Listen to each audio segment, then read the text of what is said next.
ओम सदाशिवसमारंभां शंकराचार्यमध्यमाम् अस्मदाचार्यपर्यन्तां वन्दे गुरुपरम्पराम्। ओम सहना भवतु सहनौ भुनक्तु सह वीर्यङ्करवावहै तेजस्विनावधीतमस्तु मा विद्विषावहै। ओम शांति शांति शांतिः।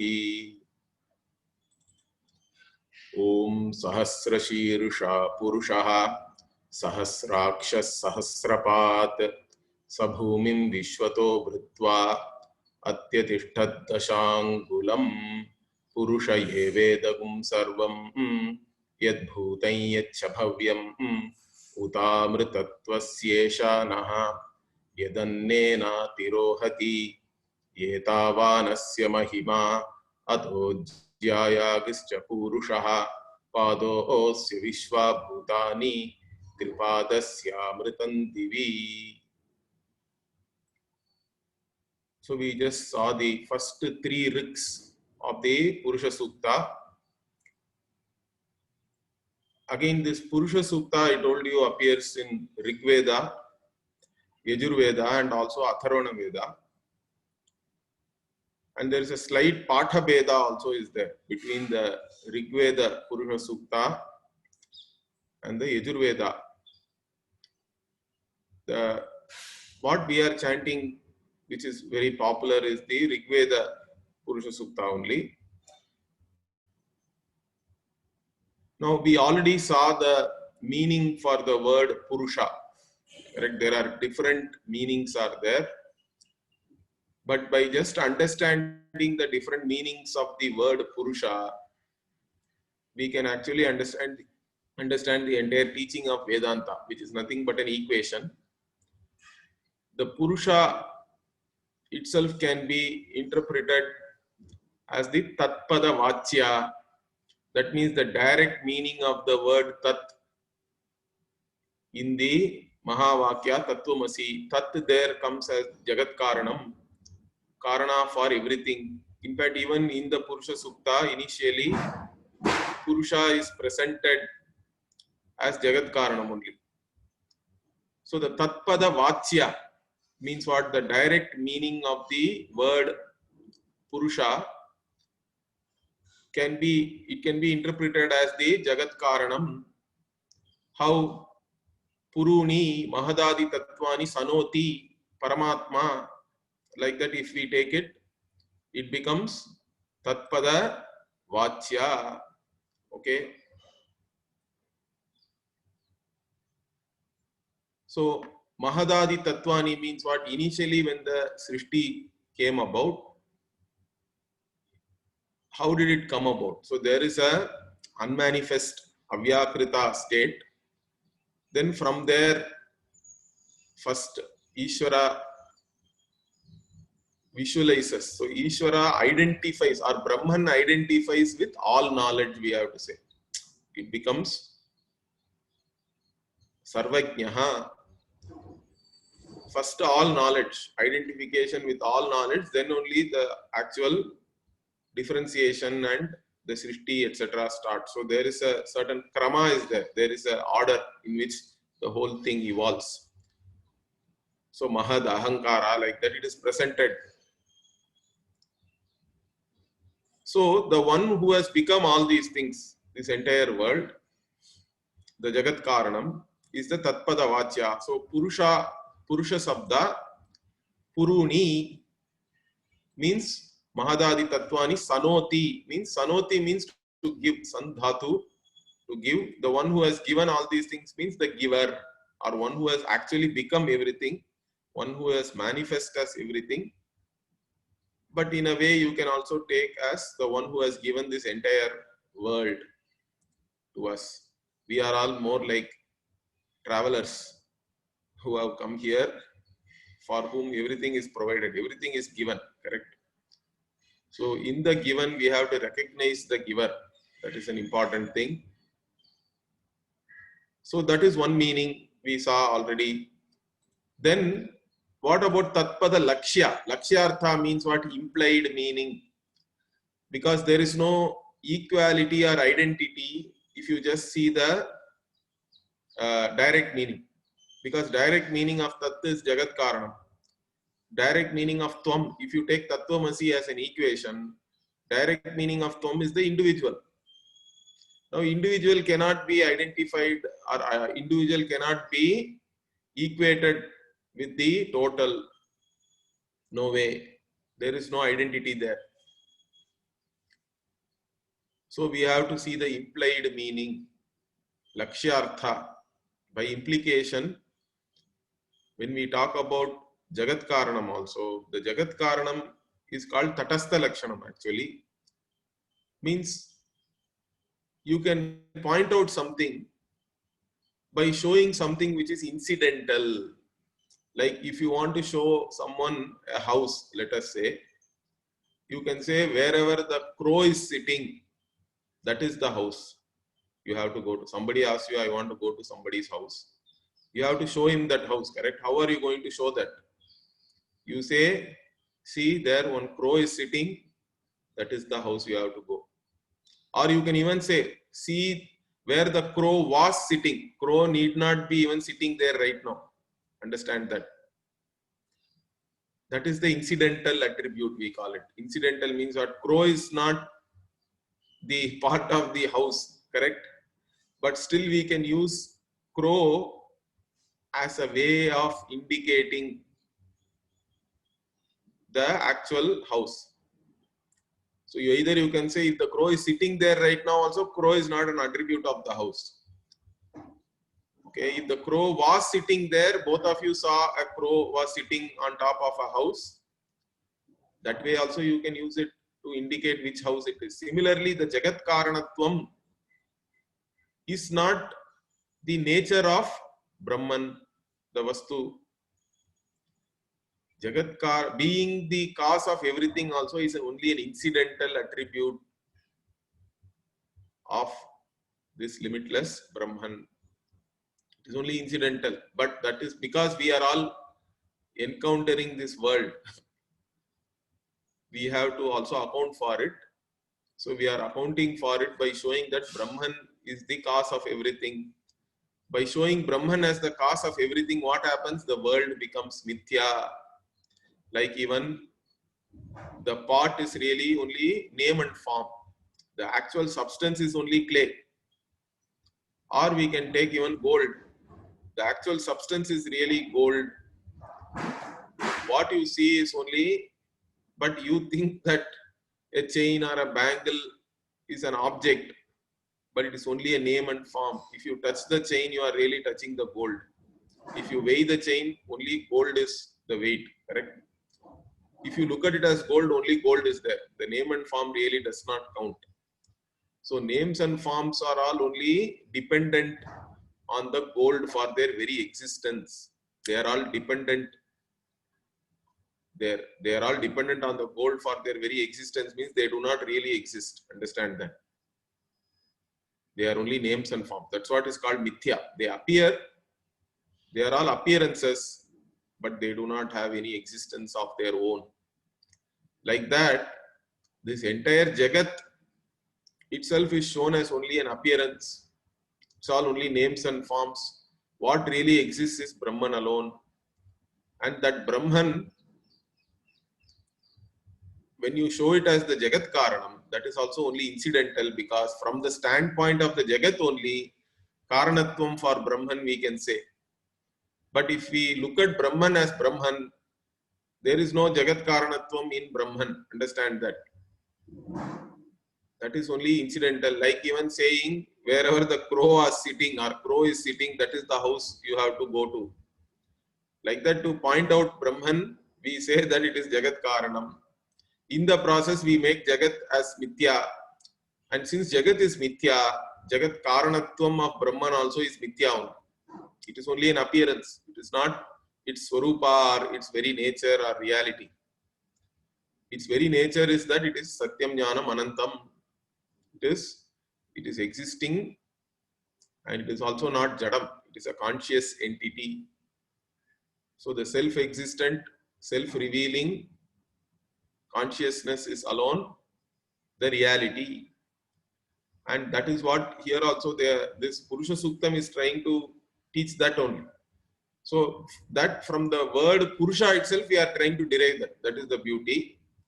So the word Purusha can be shown as Tatpada Vachyam and Tatpada Lakshyam also. Okay, how do we show it as Tatpada Lakshyam? Purvameva aham asam iti tat purushasya purushatvam. Like this in Taittiriya Aranyaka it is there. Purvameva aham asam sadeva somya idam agre asit ekameva advitiyam. Like that the Upanishad also teaches. So this Brahman was there even before the world became whatever differentiated and manifested. So it is much more than the world. It is much more than any of these states which we are aware of, right? Whether it is waking, dreaming, or the causal state which is sleeping. So that is what is pointed out here. So Purushasya Purushatvam, Purusha. Why do we call it Purusha? Because Purvameva Aham Asam. I was there even before this entire world was there. That is the Tatpada Lakshyam. Then Tvam-pada Vachyam also we saw. Purusha Sabda Puruni Sharirani Svikaroti Purubihi Mana Indriyadibihi Sidati Itiva Purushaha. Sidati literally means to sit. Okay. So one who is sitting on these upadhis, in between all these upadhis, in all the upadhis, whoever is there. Like even we say pot space. Pot space is what? That which is obtaining within the pot, correct? So you can say there is one pot space here because you have one pot. Then there is a bigger pot. There is another pot space there. So we can talk about pot space. Space as being delineated, restricted, limited by a pot. But in reality, what is the reality? Space cannot be limited by any objects. In fact, all objects are in space. Pot is there in space, not space is in pot. Correct? But from the standpoint of the upadhi means what? Upadhi is something which is upasamipe, something which is there near, and swiyam dharmam adhiyate. That is why it is called upadhi. One's own dharma, it gives the other to somebody else or something else. So like even what is called a upadhi, let us say there is a red flower. The red flower is there near a crystal. Crystal is transparent, colorless. But when you place a red flower near the crystal, what happens? The crystal looks red. Now, the flower which is red has given its redness by being near the crystal to the crystal.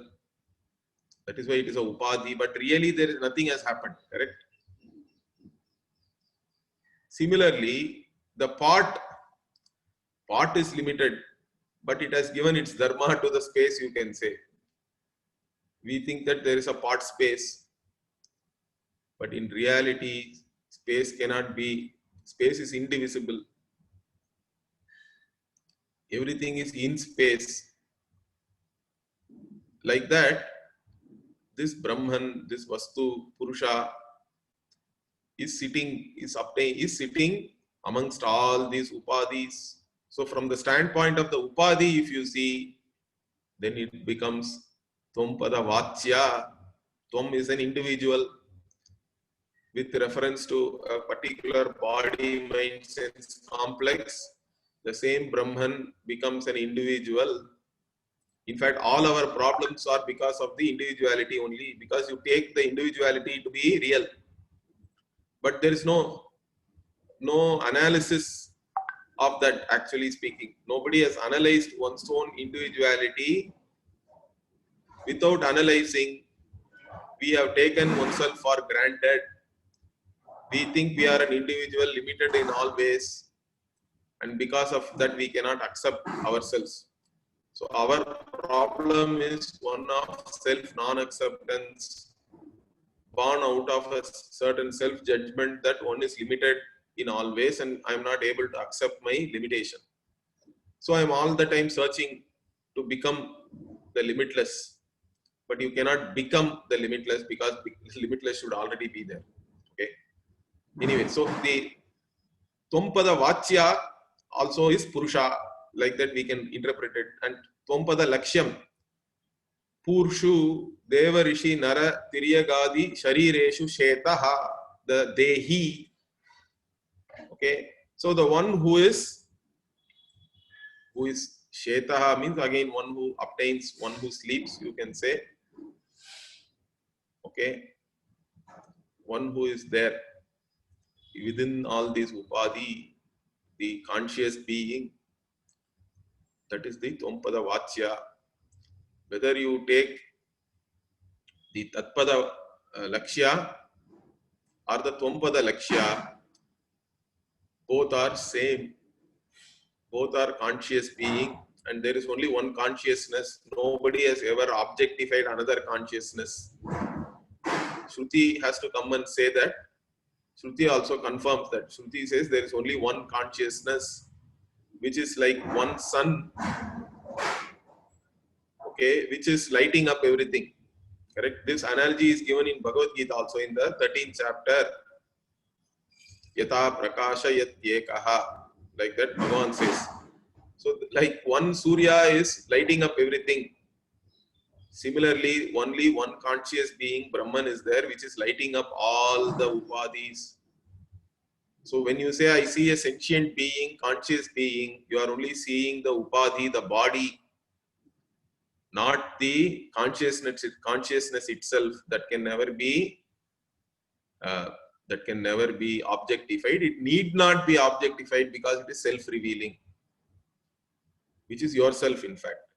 Whatever you say, I, whatever is obtaining as I, that I, which is self-existent, self-revealing consciousness, that is only one, that alone is really appearing as all this entire Srishti.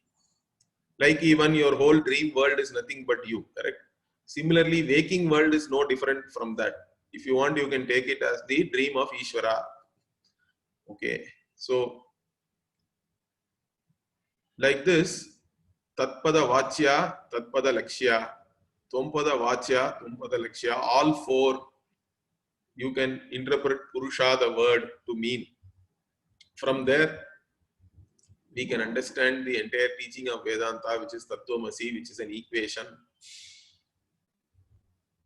So the equation is, it is equating the individual to the total, like even saying the wave is nothing but ocean. How can the wave be the ocean? The wave is born in the ocean, wave is sustained by the ocean, wave goes back into the ocean. If you see like that, there is no identity or equality between the wave and the ocean. But if you look at it as the Lakshya, wave also is water, ocean also is water. As water, it is only one. There is an identity. That's what we are trying to establish here.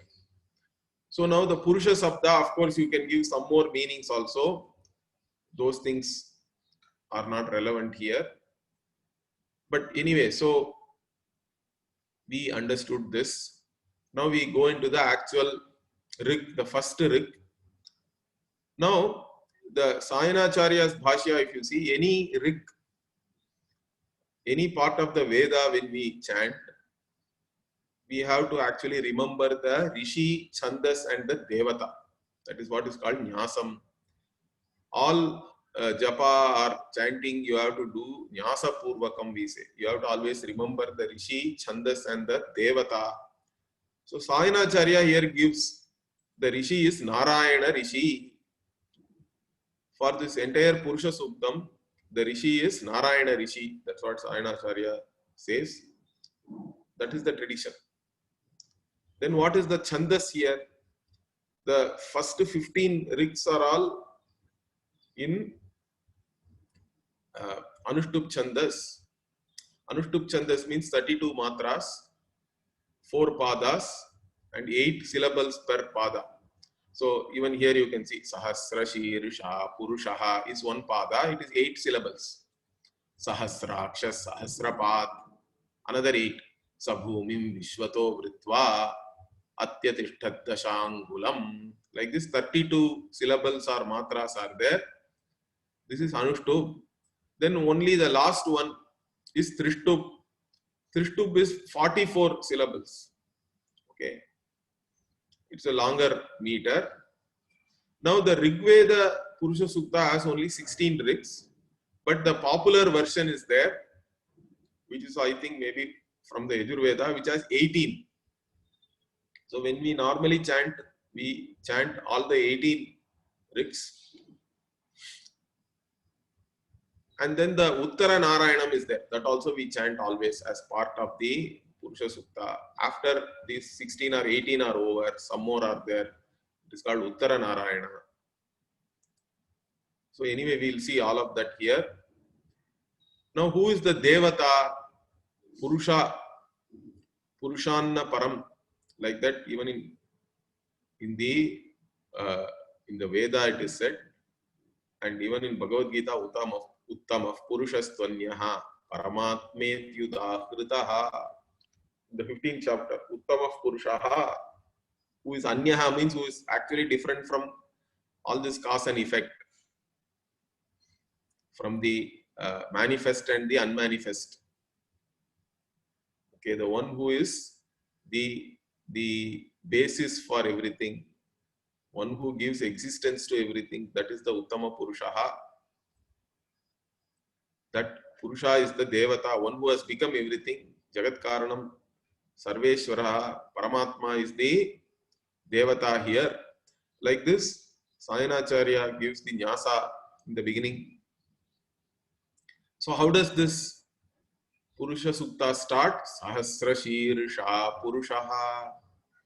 So the Purusha we already saw here, Sahasra Shirsha Purushaha, it is said. Sahasra means 1000. Shirsha. Again, Shirsha is an interesting word because it is a Chandasam. It is only in Chandasam means Vedic Sanskrit is called Chandas or Chandasam. In normal Sanskritam, Shiras is the word, correct? Shiras means head. But in the Veda, in the meaning of Shiras, this Sirshan also can come. It is not there in classical Sanskrit. Sirshan is not used in classical Sanskrit. It is only found in the Veda. In fact, there is even a Panini Sutra for this. Those who are, I don't know, some of you are attending Panini classes here, I think. There is a Shirshan Chandasi, I think there is a Sutra is there. 6160, if you want the reference. There, in fact, there are 2-3 sutras are there about the Shirsha Shabda itself, how it changes when some other Pratyaya comes afterwards, Tadita Pratyaya and all. There are sutras are there, 3 sutras are there about the Shirsha Shabda.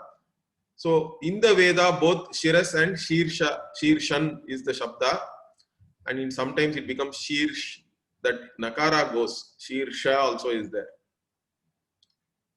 Both are there, but only in the Veda.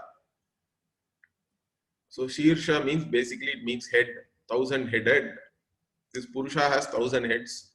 Now should we literally take this number 1000? In fact, it is also followed by Sahasrakshaha, Sahasrapad. In fact, one commentator on Purusha Sukta makes an interesting argument here. He says, why we cannot take it literally? That also is given by Purusha Sukta itself, it seems. Why? He says, if you literally take Sahasra Shirsha, 1000 heads, means you cannot follow it up by saying there are 1000 eyes and 1000 legs, it seems. Why? Because you have to say Dvisahasrakshaha. You have to say that there are 2000 eyes and legs we don't know. Animals have more than 2 legs. It cannot be one. Otherwise, the Veda is talking about some being who has 1,000 legs and 1,000 eyes on 1,000 heads, which is like, even if you visualize it, it is very funny, I think. But it cannot be taken literally. It is only a upalakshana. So really, Sahasra here means all, sarva, everything. Again, even the head, here we say Shirsha, Shirshaha. Head also is only an upalakshana for all the angas. Okay, head means only head is there, there is no body. Is it so? It's not like that. The head is again a upalakshana for all the angas. So the one who is manifest as all the bodies, that Virat Purusha, that total. Okay, Virat, when we talk about the Sthula Sharira, the totality of all the Sthula Shariras, all the physical bodies, when you look at it totally, that Purusha is called Virat. So here the Virat Purusha is presented as the one who has one who has all the bodies. Okay, all the bodies put together is there for whom? That Virat Purusha. That is the Purusha we are talking about here. And one who has all the eyes also. What is the meaning here? All the eyes means, again, I said Shirsha means it is a upalakshana for all the anga. Aksha also is really a upalakshana here, not literally only the eyes, but all the jnanendriya. Okay, the eyes are upalakshana or an indicatory word it is. Okay, it indicates all the sense organs. So the one who is manifest as all the sense organs means the Sukshma Sharira also, subtle body. And Sahasra Path, again, path is an interesting word. Pada, it should be correct. Pada is the Shabda. But the Pada Shabda becomes path in some cases. Later on also it will come even in the Purusha Sukta itself, Tripad, like that. Dvipad, Tripad, Supat also is there. The one who has beautiful legs, that person is called Supat. So the Sahasra Path really is actually a Bahuvrihi compound here. Bahuvrihi means what? One who has, like that it becomes. See, otherwise Sahasra Path means 1,000 legs. Here 1,000 legs does not really mean 1,000 or legs, correct? It actually means the one who has 1,000 legs. Such compounds are called Bahuvrihi. Similarly, even let us say Krishna. Krishna is called so many names, correct? Pitambaraha. Now, Pitambaraha means what? It doesn't mean yellow or even cloth. Pitambara literally means yellow. But when you use it for Krishna, it neither means yellow nor cloth. It actually means Krishna who is the one who is wearing the yellow cloth. Similarly, Sahasra Path also is a Bahuvrihi. In a Bahuvrihi, the Pada Shabda, if it is preceded by Su or any number, any word indicating a number, it will lose its Akara. Akara Lopa will happen. For this also there is a Panini Sutra actually. There is a Sankhya Supurvasya, like this, 54140. There is a Sutra is there. Sankhya Supurvasya means when a Sankhya or a Su, this prefix comes, the Pada Shabda will lose its Akara. Akara Lopa will happen and it becomes Path. So that's how the Sahasra Path is there, one who has all the legs. Again, legs are Upalakshana for all the Karmendriya. So basically here, the Purusha is the one who is manifest as all the physical bodies and all the subtle bodies also. So Purusha is the Jagat Karanam. Parameshwara. That's how it is presented here. So Purusha became all these things. Then what is the problem? Purusha is not there anymore. The milk became curd. Means milk is not there anymore, correct? Is it like that? So is the Purusha is a parinami upadana karanam. Parinami means what? One which becomes modified. Milk was there. Milk became curd means milk itself modified itself into curd. There is no more milk. Once it has become curd, only curd is there. Similarly, Purusha was there. Then Purusha became all these heads, eyes and legs. It became all the individual bodies. Purusha is no more there. Is it like that? No, it's not like that. Sabhumim Vishwato Vritva Atyatishtat Dashangulam. That is made very, very clear in the first verse itself. So, again, there is another reading here. In the Yajurveda Rik, if you see, it is Sabhumim Sarvatas Spritva, like that it is there. Meaning is almost the same only. Spritva also means Vyapya, okay, having pervaded. So here Sabhumim Vishwataha Vritva, also meaning the same. So here Bhumi means what? Bhumi means literally this earth, Prithvi. But this also is a Upalakshana only. In two ways we can take it. Bhumi means again it is a Upalakshana for Bhur, Goha, Swaha, all the lokas. So Upalakshana for all the lokas means the entire universe. When we say the earth, here it is not just only the earth. It means the entire universe, including all the lokas. Or Bhumi can be taken as the Upalakshana for the Panchamaha Bhuta also. That way also you can take. All the Panchabhutas, Vishwataha, in every way, all around, pervading. So this Purusha only pervades everything, the entire universe, whether you take it as all the lokas or whether you take it as Panchamaha Bhuta, because we have a 5 elemental model of creation, correct? The entire creation is looked upon as Akasha, Vayuhu, Agnihi, Apaha, Prithivi. So the space, wind, fire, water and earth. Like this we look at it, Pancha Maha Bhutani. Not only physically, we have all this concept of Tanmatras and Panchikaranam, like that. So this, all these elements were there in their subtle form originally. Then they mixed with each other and became the gross form or the physical form.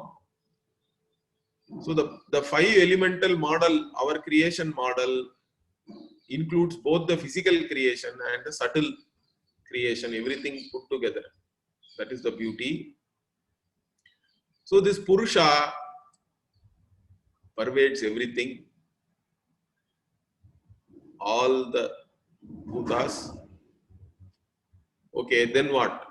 Is it only up to the level of this Srishti? No, it is beyond that also. It transcends the entire Srishti. Atyatishtat dashangulam. Ati means it is beyond that also. Tishtat, it is there. What? Even 10 angulas more. Angulam we use even now in our Indian languages, correct?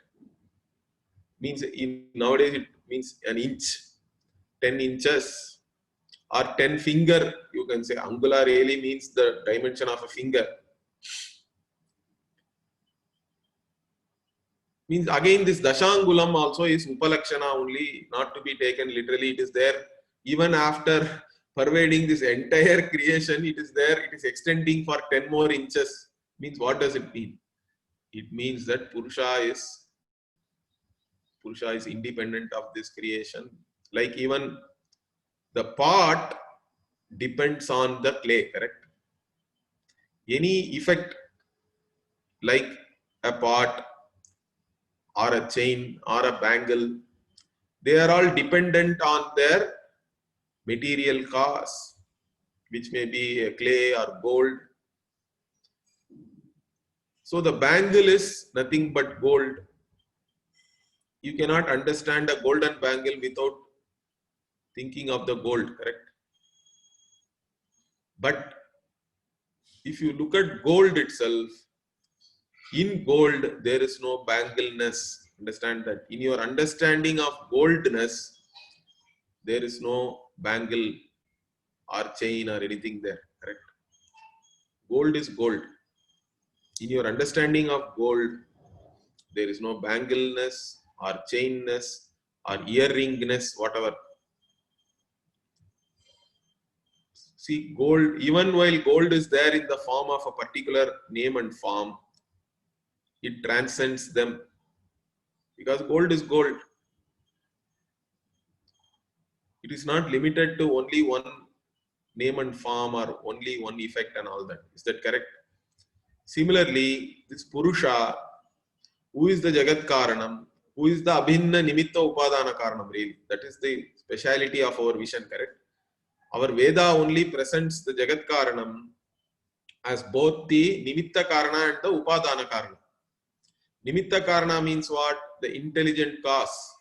Because whenever we look at a cause and effect, we say that every effect has both a material cause and an intelligent cause, broadly. Okay, sometimes in analysis we even bring in other types of causes, like instruments are also there, but all of them you can club it under either material cause or intelligent cause.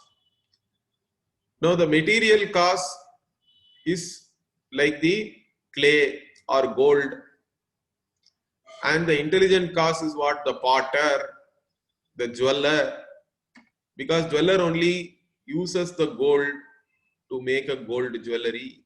Potter uses the clay to make the pot. Now in normal transactional world, the nimitta karanam and the upadana karanam are separate.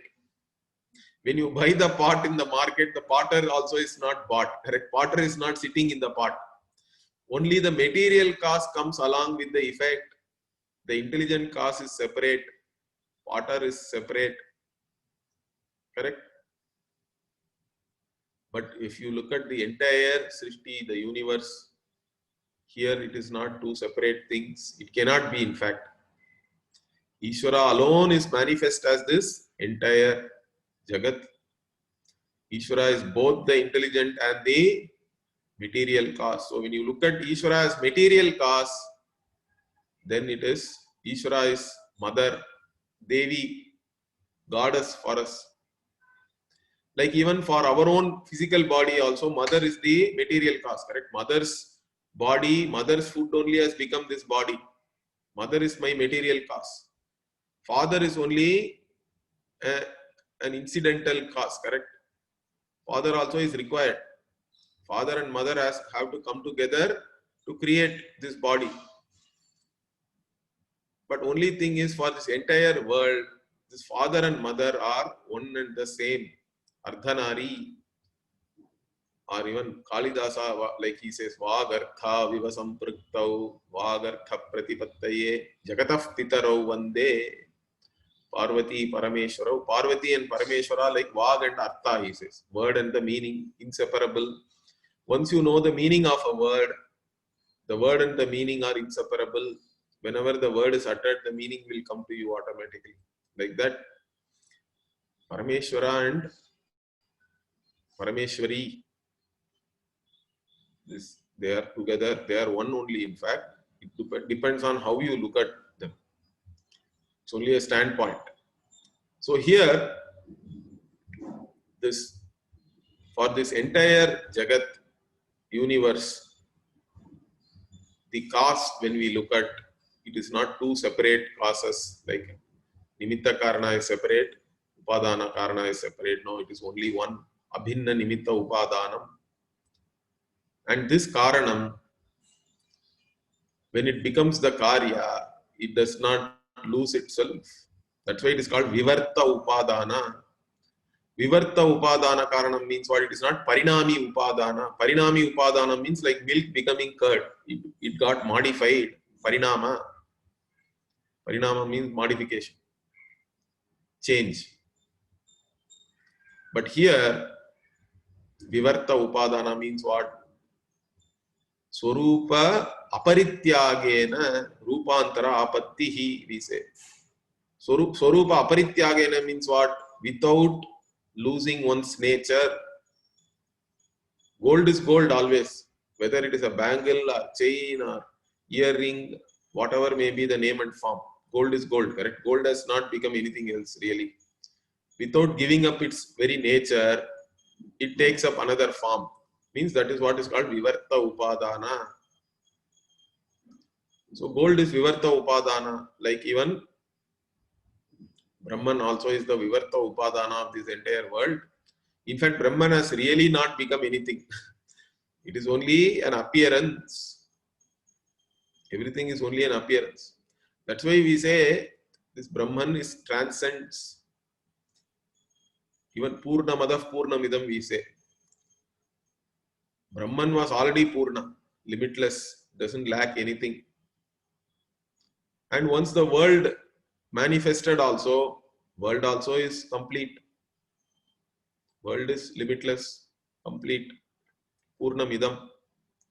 Whatever we encounter as this manifest, this differentiated world is Purna. And when this differentiated world was not there, also Brahman alone was there, that is also Purnam. Then what? What if you remove this world? Okay, so Purnamadav Purnamidam Purnat Purnamudachyate. So from that Purnam, which is Jagat, which is Brahman, came this Purnam, which is the Jagat. Okay, Purnat Purnamudachyate. But even then, that Purnam is still there. Brahman did not really become anything. Brahman is just manifest, appearing as this world. So even if you remove the world, Purnasya Purnamadaya, even if you remove the entire universe, Brahman is still there. That is the Atyatishtat Dashangulam. So Purnasya Purnamadaya Purnameva Avashishyate. Whatever is left behind also is Purna. Even if you remove this entire Srishti, this Purnam Jagat, from Purnam Brahma, what remains is Purnam Brahma. Always it is there. Purnam Brahma only was there. Purnam Brahma alone is there also. It is like saying there was rope. That is one Purnam. From that rope came snake. You saw a snake. Okay. While that snake is there also, rope alone is really there. Even if you remove the snake, what remains is rope. Like that, this Brahman is always there. It is limitless. It doesn't lack anything. It is complete in itself. It is full. That Brahman transcends this entire manifest world. And it is there. It is the only thing which really exists.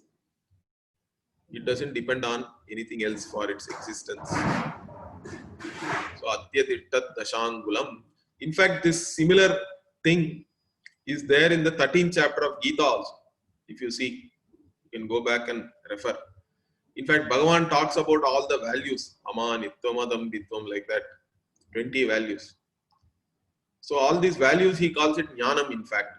Etat Jnanamiti Proktam. Like that he says. So, there the Jnanam word, Vyutpatti is different. Jnayate Anena. By which you know. So all these values, you have to cultivate because they prepare yourself. They prepare you to gain this knowledge. To gain the qualification to know about Brahman, the truth of yourself, you have to have all these values. Like that he lists 20 different values are there. Then Bhagavan starts Nyayam Yattat Pravakshyami. Yajñātvā amritam ashnute anādimat param brahma na sattanna saduchyate. So the 12th verse, he now talks about Nyayam, that which is to be known. What is to be known? Why do you even gain all this qualification? To know something, correct? All the values you cultivate so that you are qualified to receive the knowledge. The knowledge is about whom? The known object. And what is that known object? Nyayam, Brahma. Nyayam, I will now talk about Nyayam, that which is to be known. Okay. And what is the phala? Why do you have to put so much effort to have all these values and prepare yourself and gain all this qualification? You should get something, correct? What is it? You are going to get the limitless. The phalam is limitless, really. That's why it is the only pursuit which is worth pursuing. Every other pursuit is useless. It's all only limited results. This is the only thing which is going to give you the limitless. Having known this Brahman, you attain Amritatvam, immortality. Means really it is limitless with reference to time. Means limitless in all other respects also. Nyayam yatyat pravakshyami yajñātvā amritam ashnute. You will gain amritatvam, amritam. And it is anādimat. It doesn't have any beginning, beginningless. Param Brahma. Because it is not in time. Beginningless means what? That which is the basis of the time itself. Normally, existence means our idea of existence is in fact wrong. We think that existence is in time, correct? Time-bound existence only we know. That means everything, anything which is born in space-time has to go away in space-time, or along with space-time it is gone. But really existence, when we talk about with reference to Brahman, is not time-bound existence. Space and time is there in which reality we are talking about that. How can I understand that? Means every time you sleep, the entire space-time is gone, correct? But you are there. So existence does not depend on space-time. In fact, space-time exists in you, who is the self-existent reality. So that's why this Brahman is anadi, doesn't have any beginningless, because it is not even subjected to time. That Param Brahma, which is different from Sat and Asat, like that Bhagavan says there. So Sat means again that which is there, born in space-time with a name and form and all that. And Asat means what? Again, if I say it is not Sat, it is not something which is existing in space-time, means is it totally non-existent? No, it is not non-existent also. It is something different from that which exists in space-time and that which totally does not exist at all. In fact, it is the basis for all existence, as you know. So that's how you have to understand. In fact, it is not existent as an object in space-time. And it is not non-existent also. Means there is only one more thing. What is that? The one who is aware of all these objects, the subject, correct? That which does not exist as an object in space-time, and that which is not non-existent is only you. You are the subject. And the subject can only be pointed out like this because subject cannot be objectified at any time. And subject need not be objectified. So all we have to point out is you remove your identity from all the objects. Whatever you see is not you. That is the teaching. I see my body. See, up to the body there is no confusion, correct? I see a phone, I see a laptop, I don't take it as myself. But then you see the body also. Why are you taking it as yourself? You see all your mental activity, all the thoughts which are appearing, it is all evident to you. Then why are you taking your mind as yourself? So all this body mind sense complex, there is a confusion. That confusion has to go away. then everything is clear. You are that Brahman.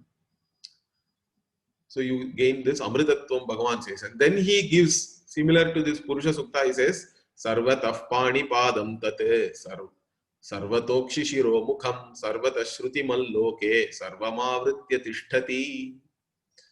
So Bhagavan there says everything, all the same kind of description, the one which has all the heads, all the eyes, and all the padas, correct? Sarvatah Pani Padam, hands also Bhagavan includes here, extra. Sarvatah Akshi Mukham, Shiro Mukham, he says. Sarvam Avritya Tishtati, it is the one which pervades everything and it is there. That means it is not Asat. It is in the, when you look at the Upadhi, it is everything. All the Upadhis. It is the one which is manifest as all the Upadhi, all the bodies, all the beings, the entire world. Okay. Therefore, it is not Asat. But then what? Is it all these things then? It is not any one of these things. Immediately he points out, that is the beauty. Sarvendriya guna bhasam, sarvendriya vivarjitam, asaktam, sarvabritchaiva, nirgunam guna bhoktricha. Looks very contradictory, correct? But that is the beauty here. Unless you understand what is Satyam and what is Mithya, this whole thing will become confusing. So Bhagavan first says it is the one which has all the bodies and etc. Then immediately he says Sarvendriya Vivarjitam. It doesn't have any indriyas. Nirgunam Guna Bhoktricha. Immediately it is Nirguna. It doesn't have any gunas, but it is the one which is having all these gunas. Means what? The gunas are all mithya, the indriyas are all mithya. So it is like saying the pot is nothing but clay. Correct. Pot is clay. B is A. My guru used to say, B is A means what? Beggar is the actor. So there is a great actor, very rich, and that actor took a lot of money to do what? To play the role of a beggar. So now this actor also he has looked at all the different beggars and then he is now acting based on that. Okay, very real. So the beggar is the actor. Okay. But the actor is not a beggar, correct? In fact, actor, while acting as the beggar, has now become even more rich. Beggar is actor, but actor is not beggar. B is A is not B. Similarly, all the indriyas are Parameshwara only. Parameshwara only is manifest as everything. But Parameshwara is not any of these objects, indriyas, etc. Parameshwara is always free of all these manifest names and forms which we see. That is the beauty. All mithya is dependent on Satyam, which is Parameshwara is Satyam, Param Brahma is Satyam. But Satyam by itself, when you understand the nature of Satyam, in it there is none of these mithya objects are there in that. Correct? You have to understand it as it is. Once you understand its very nature, it is asanga, it is not connected to any of these things in reality. These are all only appearances. So only if you understand Satyam and Mithya, you can understand this idea of this Atyatishtat Dashangulam. So Dashangulam, 10 inches, it is still extending, it seems. After pervading this entire Srishti, as the cause of this entire Srishti, but being this very cause of this Srishti also is only incidental.